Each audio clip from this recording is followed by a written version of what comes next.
며느리에게 20억을 요구받은 시어머니가 있습니다.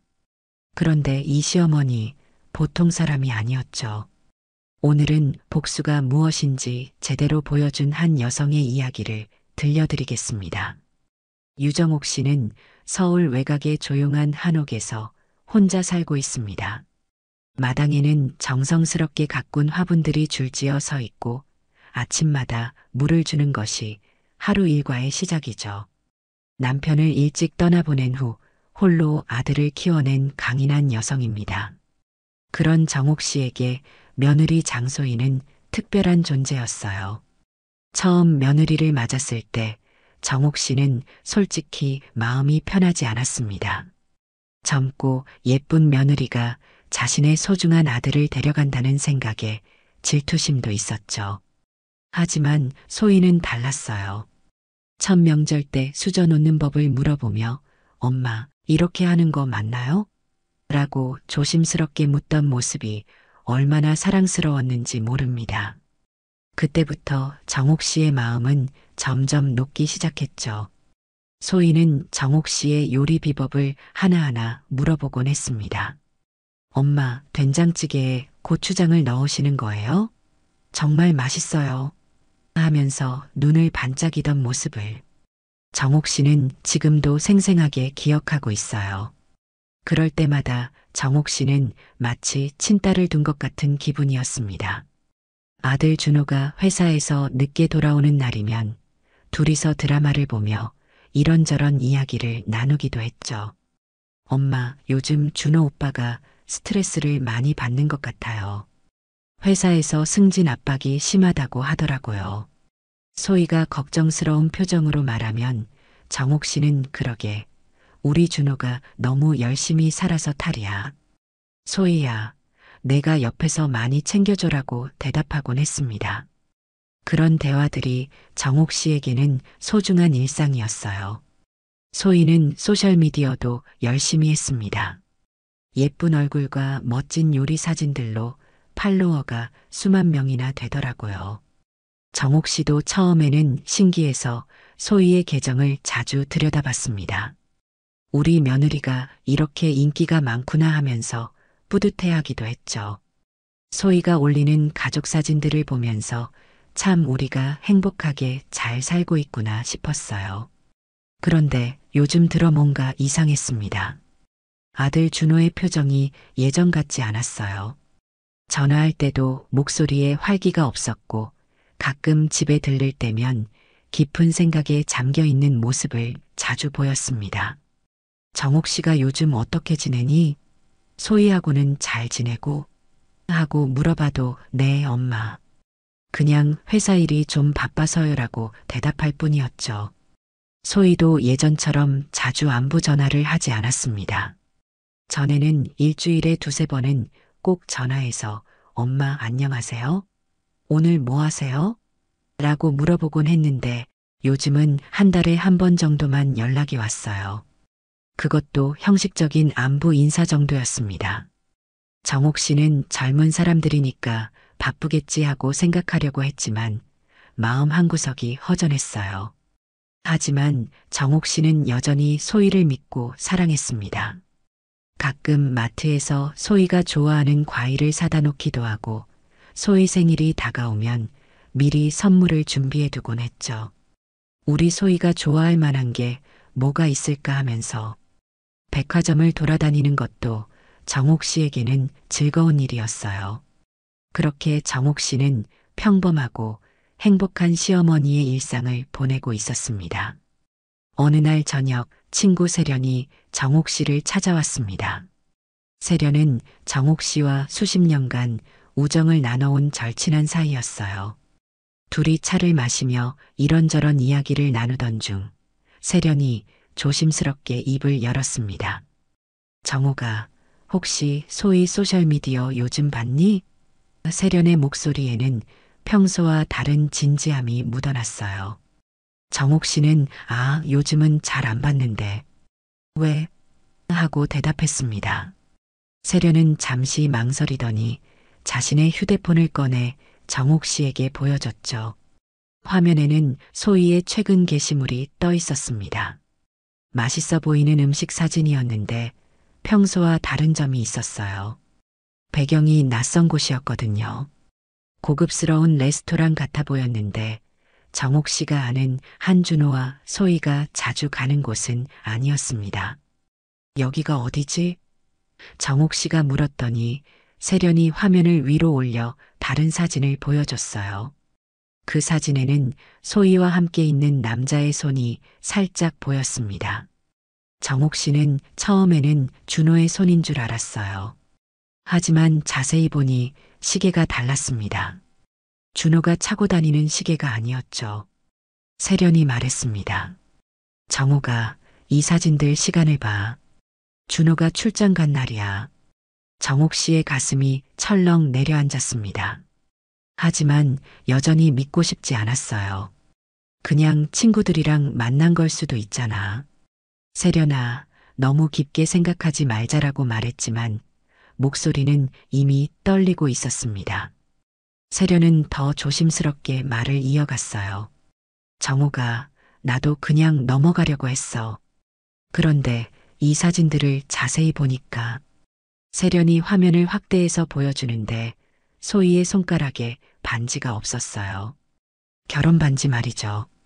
정옥 씨는 반지가 하며 말끝을 흐렸습니다. 그때 정옥 씨의 휴대폰이 울렸어요. 준호에게서 온 전화였습니다. 여보세요, 엄마. 안녕하세요? 준호의 목소리는 평소보다 더 힘이 없어 보였어요. 응, 준호야. 잘 지내니? 소희는? 정옥 씨가 물었더니 준호가 잠시 말을 멈췄습니다. 엄마, 사실 요즘 소희하고 조금 안 좋아요. 정옥 씨의 마음이 쿵 떨어졌습니다. 왜? 무슨 일이야? 그냥 요즘 대화가 안 돼요. 소희가 자꾸 바깥 일정이 많아지고 집에 있어도 휴대폰만 보고 있어요. 제가 말을 걸어도 대충 대답하고 준호의 목소리에서 깊은 상처가 느껴졌어요. 전화를 끊은 후 정옥 씨는 한동안 말을 하지 못했습니다. 세련이 조용히 손을 잡아주며 말했어요. 정옥아, 나도 확실하지는 않아. 그냥 조심스럽게 지켜보자. 하지만 정옥 씨의 마음속에는 이미 불안이 자리 잡기 시작했습니다. 그날 밤 정옥 씨는 잠을 이루지 못했어요. 소희와 함께했던 지난 몇 년간의 추억들이 머릿속을 스쳐 지나갔습니다. 함께 요리하며 웃던 모습, 엄마라고 부르며 안겨오던 모습들이 생생했죠. 설마 그럴 리가 없어.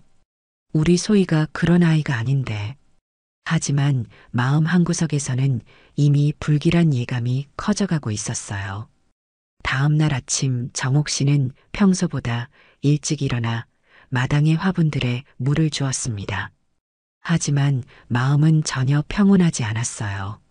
세련의 말이 계속 머릿속을 맴돌았고 준호의 힘없는 목소리가 귓가에서 떠나지 않았습니다. 그렇게 정옥 씨의 평범했던 일상에 첫 번째 균열이 생기기 시작했어요. 며칠 후 정옥 씨는 용기를 내어 소희에게 직접 전화를 걸었습니다.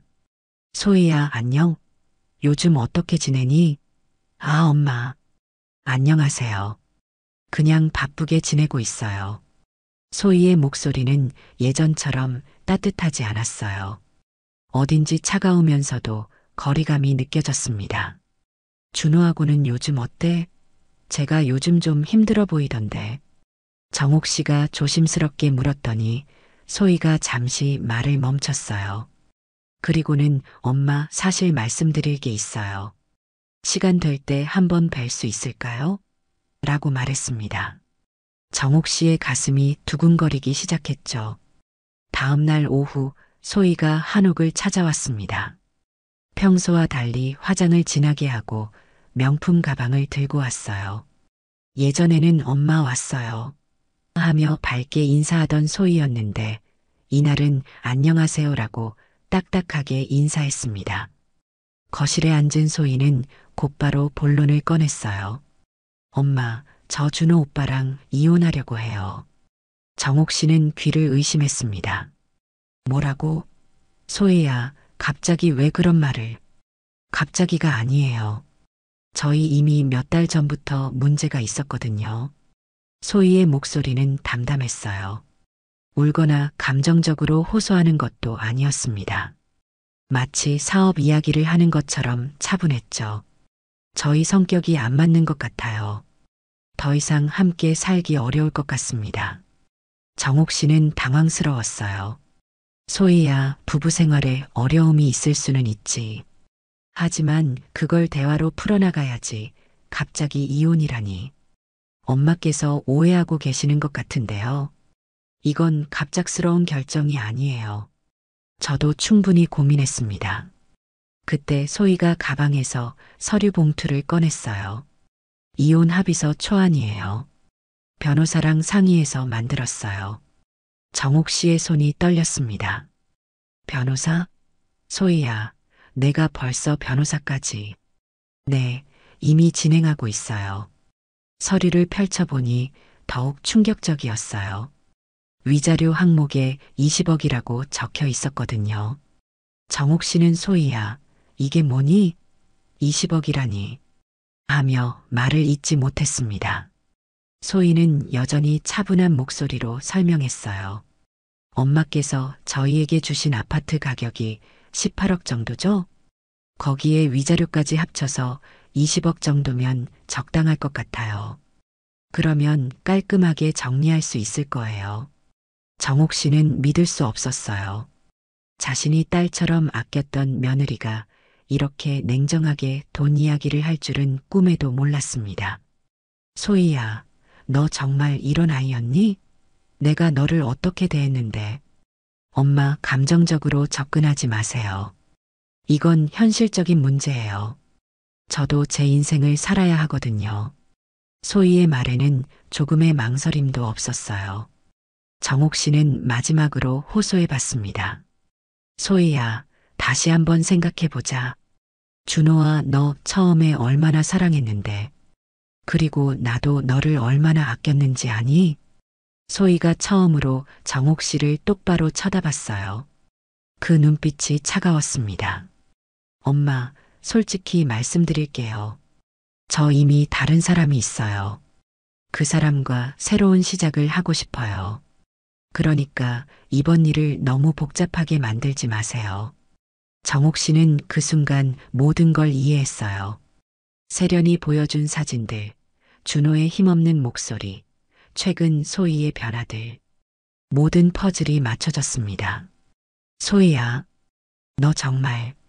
정옥 씨의 목소리가 떨렸어요. 네, 맞아요. 제가 외도했어요. 그래서 이혼하는 거예요.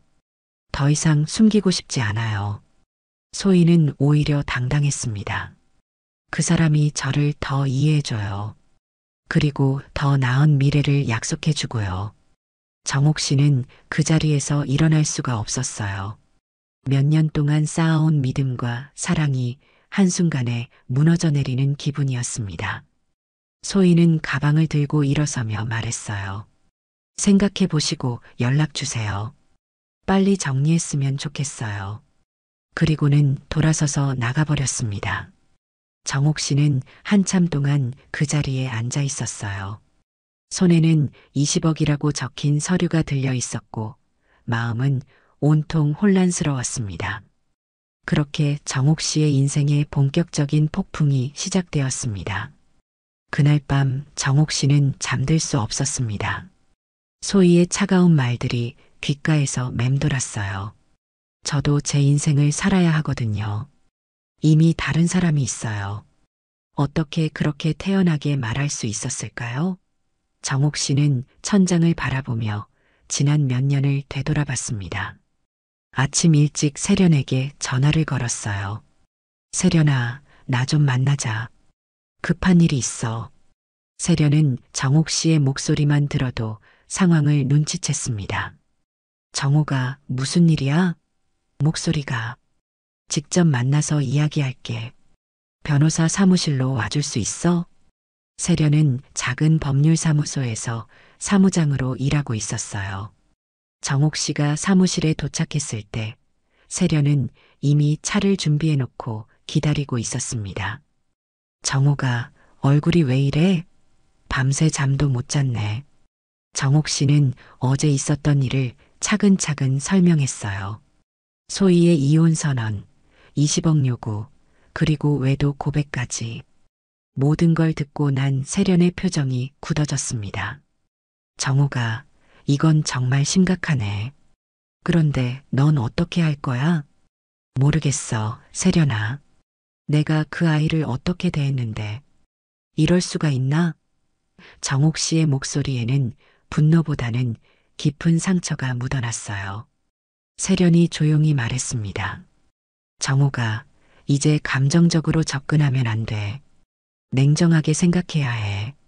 그때 사무실 문이 열리며 변호사가 들어왔어요. 김 변호사는 세련과 오랫동안 함께 일해온 분이었습니다. 무슨 일이세요? 세련이 상황을 간단히 설명하자 김 변호사의 표정이 심각해졌어요.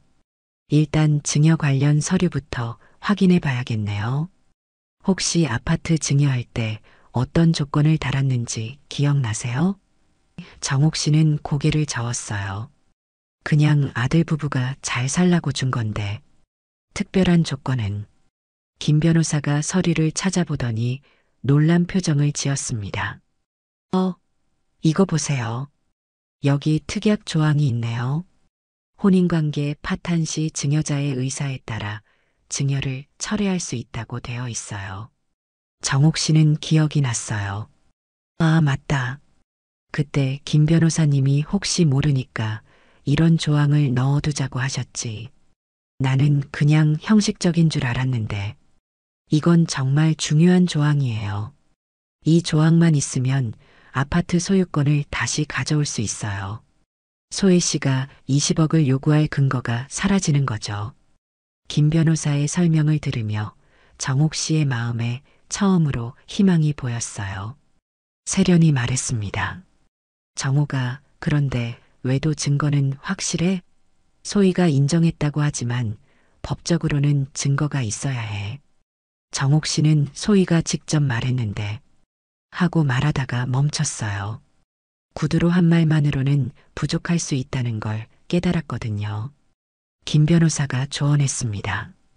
일단 소혜 씨의 소셜미디어 게시물들을 전부 캡처해 두세요. 그리고 가능하면 외도 상대방에 대한 정보도 파악해야 해요. 시간이 지나면 증거가 사라질 수 있거든요. 그때 정옥 씨는 자신 안에서 뭔가 변화하는 걸 느꼈어요. 수십 년 동안 법정에서 일했던 경험이 되살아나고 있었습니다. 그때는 속기사였지만 수많은 사건들을 지켜보며 법의 냉정함과 정확함을 배웠거든요. 세련아, 나 예전에 법원에서 일할 때 이런 사건들 많이 봤어. 증거 없이는 아무것도 할 수 없다는 것도 알고. 이제 나도 그런 마음가짐으로 접근해야겠어. 정옥 씨의 목소리에는 전에 없던 단호함이 묻어났어요. 세련이 놀란 듯 쳐다봤습니다. 정옥아, 내 표정이 변했네. 뭔가 결심한 것 같은데? 응, 세련아. 나 이제 울면서 호소하는 시어머니가 아니야. 정확한 사실과 증거로 대응할 거야. 소희가 법적으로 접근한다면 나도 그렇게 하겠어. 김 변호사가 고개를 끄덕였어요. 좋은 마음가짐이세요. 감정적으로 대응하면 오히려 불리해질 수 있거든요. 차근차근 준비해서 정정당당하게 맞서는 게 최선입니다. 그날부터 정옥 씨의 일상이 완전히 바뀌었어요. 매일 아침 세련의 사무실에 나가서 관련 법률을 공부하고 증거를 정리하기 시작했습니다.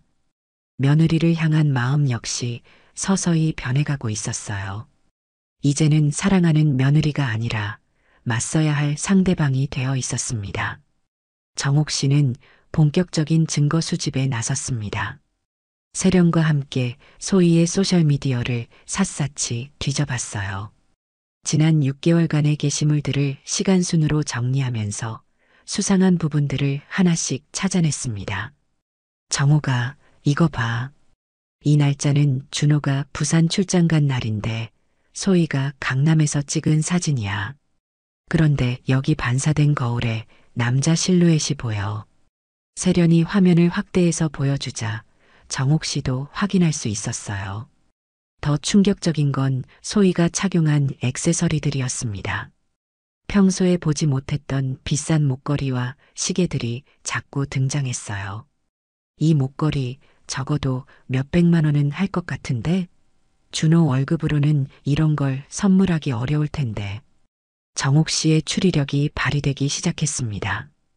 김 변호사의 조언에 따라 정옥 씨는 사설 탐정도 고용했어요.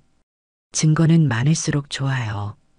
특히 외도 상대방의 신원이 확인되면 더 유리해집니다.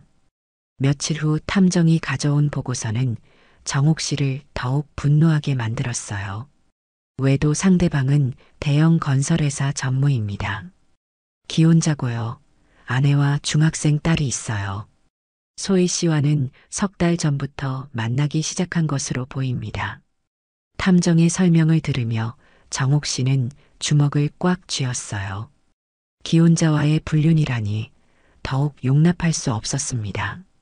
한편 준호는 아직 정확한 상황을 모르고 있었어요. 소희가 이혼을 요구했다는 정도만 알고 있었죠. 정옥 씨는 아들에게 진실을 말해야 할지 고민했습니다. 세련아, 준호한테 말해야 할까? 소희의 외도 사실을. 일단 증거를 더 확실하게 확보한 다음에 말하는 게 좋을 것 같아.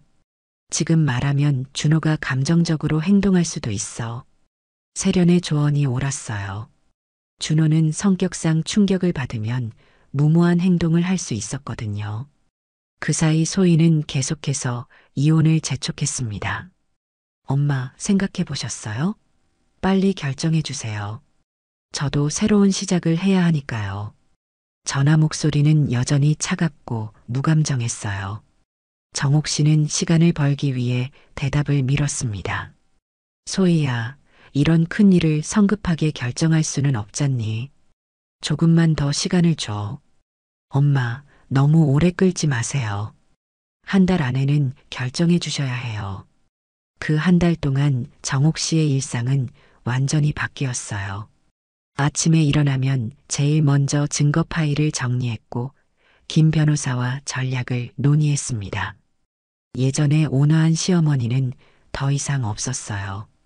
대신 냉철하고 치밀한 전략가가 되어 있었습니다. 정옥 씨, 이제 충분한 증거가 모였어요. 외도 사실은 분명하고 증여 철회도 가능합니다. 이제 어떻게 진행할지 결정하시면 됩니다. 김 변호사의 말을 들으며 정옥 씨는 마지막 결심을 굳혔어요. 어느 날 저녁 정옥 씨는 준호를 불러냈습니다. 준호야, 엄마가 할 말이 있어. 중요한 이야기니까 시간 내줘. 준호는 요즘 어머니의 분위기가 평소와 다르다는 걸 느끼고 있었어요. 카페에서 마주 앉은 정옥 씨는 차분하게 말했습니다.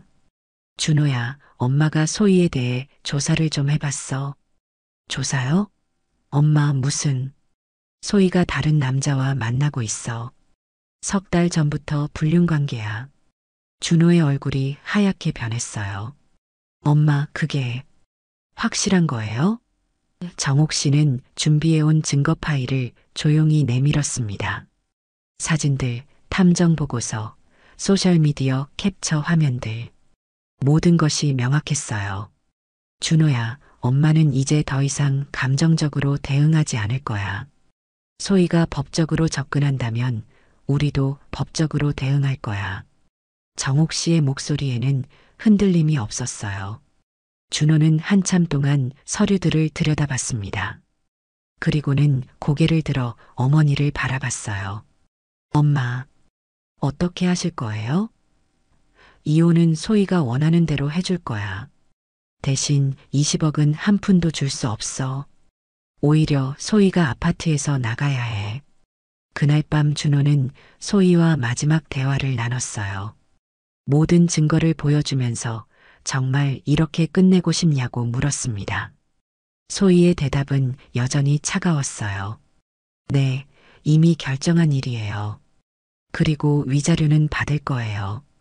정옥 씨는 이제 마지막 카드를 준비할 때가 왔다고 생각했습니다. 감정의 시어머니에서 법의 대리인으로 완전한 변신을 할 시간이었어요. 드디어 이혼 조정 날이 왔습니다. 가정법원 조정실에는 준호, 소희, 그리고 소희의 부모까지 모두 모였어요. 정옥 씨는 김 변호사와 함께 차분하게 자리에 앉았습니다. 소희는 여전히 자신감에 차 있었어요. 조정위원이 사회를 보며 이혼 조건들을 하나씩 점검해 나갔습니다. 재산 분할 및 위자료 부분에서 이견이 있는 것 같은데요. 소희 씨 측에서는 20억을 요구하고 계시고 소희가 당당하게 대답했어요. 네, 맞습니다. 적정한 금액이라고 생각해요. 그때 정옥 씨가 조용히 일어났습니다. 조정위원님, 제가 준비한 서류가 있습니다. 김 변호사가 정성스럽게 준비한 파일을 조정위원에게 건넸어요. 소희는 처음으로 불안한 표정을 지었습니다. 이게 뭐예요? 소희가 물었더니 정옥 씨가 차분하게 대답했어요. 소희 씨의 외도에 관한 증거 자료입니다. 그리고 아파트 증여 철회 통보서도 포함되어 있어요. 조정실의 분위기가 순간 얼어붙었습니다. 소희의 어머니가 고함쳤어요. 이게 무슨 소리예요? 우리 딸이 언제? 어머님, 침착하시고 서류를 먼저 확인해 보세요. 정옥 씨의 목소리는 여전히 차분했어요. 소희가 서류를 펼쳐보더니 얼굴이 점점 창백해졌습니다. 외도 상대방과의 사진들, 호텔 출입 기록, 신용카드 사용 내역까지 모든 것이 세세하게 정리되어 있었어요. 이건 어떻게? 소희의 목소리가 떨렸습니다. 소희 씨, 본인이 직접 외도 사실을 인정하셨죠? 그때 제가 녹음을 했습니다. 정옥 씨가 휴대폰을 꺼내자 소희의 목소리가 흘러나왔어요. 네, 맞아요. 제가 외도했어요. 그래서 이혼하는 거예요.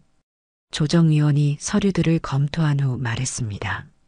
이 증거들이 사실이라면 위자료는커녕 소희 씨가 준호 씨에게 위자료를 지급해야 할 상황입니다. 그리고 증여 철회 조항에 따라 아파트 소유권도 원소유자에게 돌아갑니다. 소희의 아버지가 화를 내며 일어났어요. 이런 식으로 나올 거면 우리도 변호사를 선임하겠습니다. 그러시죠. 하지만 법적으로는 이미 명확한 상황입니다. 김 변호사가 냉정하게 대답했어요. 소희가 마지막으로 정옥 씨에게 호소했습니다. 엄마, 정말 이렇게 하실 거예요? 그동안 우리 사이가. 소희 씨, 이제 저를 엄마라고 부르지 마세요. 그리고 그동안 우리 사이는 소희 씨가 이미 파괴했어요. 정옥 씨의 말에는 더 이상 감정이 섞여 있지 않았어요. 마치 법정에서 판결을 읽는 판사처럼 차분하고 정확했습니다. 법적으로 모든 것이 명확합니다. 이혼은 소희 씨가 원하는 대로 해드리겠어요. 대신 아파트에서 나가주시고 위자료는 한 푼도 드릴 수 없습니다. 조정은 정옥 씨 측의 완승으로 끝났어요. 소희는 한 달 안에 아파트에서 나가야 했고 오히려 준호에게 위자료를 지급해야 했습니다. 외도 상대방에 대한 손해배상 청구도 진행하기로 했어요. 조정실을 나서면서 소희가 마지막으로 정옥 씨를 붙잡았습니다. 엄마, 정말 이렇게 끝내실 거예요? 정옥 씨는 소희를 차갑게 내려다봤어요. 소희 씨가 선택한 길입니다. 법적 결과도 소희 씨가 감수하세요. 그날 저녁 준호가 정옥 씨를 찾아왔어요. 엄마, 오늘 정말 고생 많으셨어요. 준호야, 엄마는 그냥 진실을 밝혔을 뿐이야. 감정적으로 대응했다면 오히려 우리가 손해를 봤을 거야. 준호는 어머니의 변화에 놀라워했어요. 엄마, 예전에 법원에서 일하셨던 경험이 이렇게 도움이 될 줄은 몰랐어요. 그때는 그냥 속기사였지만 수많은 사건들을 지켜보며 많은 걸 배웠단다. 특히 증거의 중요성을 말이야. 그렇게 정옥 씨는 며느리와의 전쟁에서 완벽한 승리를 거두었습니다. 하지만 이건 끝이 아니라 새로운 시작의 신호탄이었어요. 소희는 약속한 대로 한 달 안에 아파트에서 나갔습니다. 정옥 씨는 아들과 함께 아파트를 정리하러 갔어요. 거실에는 소희가 두고 간 물건들이 몇 개 있었습니다. 예전에 정옥 씨가 선물했던 액세서리들과 가족 사진들이었어요. 엄마, 이것들 어떻게 할까요? 준호가 물었더니 정옥 씨는 버리자라고 담담하게 말했어요. 이제 우리에게는 필요 없는 것들이야. 새롭게 시작하는 게 좋겠어. 며칠 후 정옥 씨는 놀라운 소식을 들었습니다. 소희의 외도 상대방이 아내에게 들켜서 큰 소동이 일어났다는 것이었어요. 그 남자의 아내가 소희에게 손해배상을 청구했고 회사에서도 문제가 되어 좌천되었다고 했습니다. 정호가 소희 요즘 어떻게 지내는지 아니? 세련이 궁금해하며 물었어요. 관심 없어. 이제 남의 일이니까. 정옥 씨의 대답은 단호했습니다. 하지만 마음 한구석으로는 조금 씁쓸하기도 했어요. 소희는 소셜미디어에서도 완전히 사라졌습니다. 팔로워들이 진실을 알게 되면서 엄청난 비난을 받았거든요.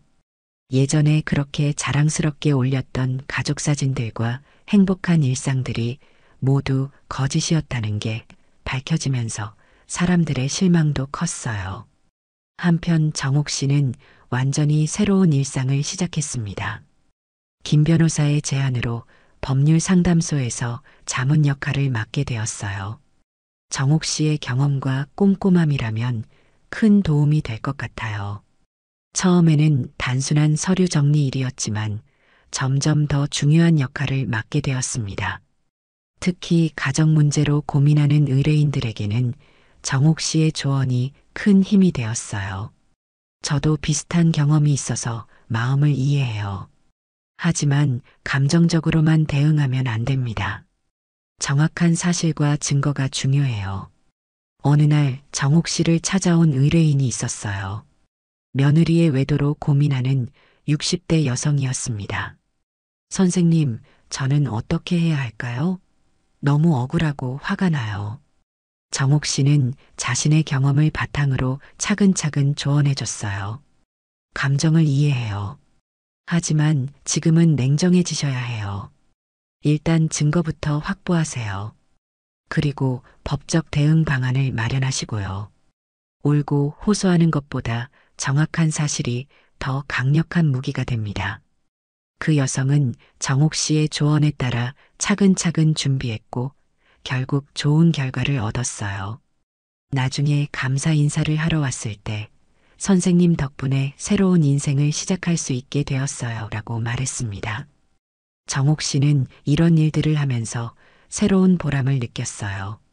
자신의 경험이 다른 사람들에게 도움이 된다는 것이 뿌듯했습니다.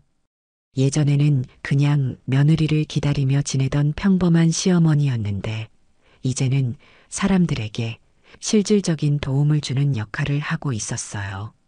준호도 점점 안정을 찾아가고 있었습니다. 처음에는 충격이 컸지만 진실을 알고 나니 오히려 마음이 편해졌다고 했어요. 엄마, 그때 엄마가 정확하게 대응해 주셔서 정말 다행이에요. 감정적으로만 했다면 큰 손해를 볼 뻔했어요. 어느 주말 저녁 정옥 씨와 준호가 한옥에서 함께 저녁을 먹고 있었어요. 엄마, 요즘 정말 달라 보이세요. 뭔가 더 당당해지신 것 같아요. 그래, 엄마도 그런 기분이야. 이제는 누구에게 휘둘리지 않아도 되니까 좋더라. 그날 밤 정옥 씨는 오랜만에 마음 편히 잠들 수 있었어요. 복수는 완성되었고 새로운 삶도 시작되었습니다. 무엇보다 자신감을 되찾은 것이 가장 큰 수확이었어요. 이제 정옥 씨에게는 무서울 게 없었습니다. 반년이 지났습니다. 정옥 씨는 이제 법률 상담소에서 없어서는 안 될 핵심 인물이 되어 있었어요. 특히 가정문제 전문 상담가로 명성이 높아졌습니다. 의뢰인들은 정옥 씨를 만나면 선생님 같은 분이 계셔서 정말 다행이에요라고 말하곤 했어요. 어느 날 정옥 씨에게 특별한 의뢰인이 찾아왔습니다. 젊은 남성이었는데 저희 어머니가 며느리에게 사기를 당하셨어요. 선생님이 도와주셨으면 해서요라고 말했어요. 정옥 씨는 그 말을 듣고 자신의 경험을 떠올렸습니다. 상담을 하면서 정옥 씨는 그 남성에게 조언했어요. 어머님이 감정적으로 대응하고 계시는 것 같네요. 하지만 이런 문제는 감정보다 사실이 중요해요. 정확한 증거를 수집하고 법적 절차를 밟으셔야 합니다. 그 남성은 하지만 어머니가 너무 상처받으셔서 라고 걱정했어요.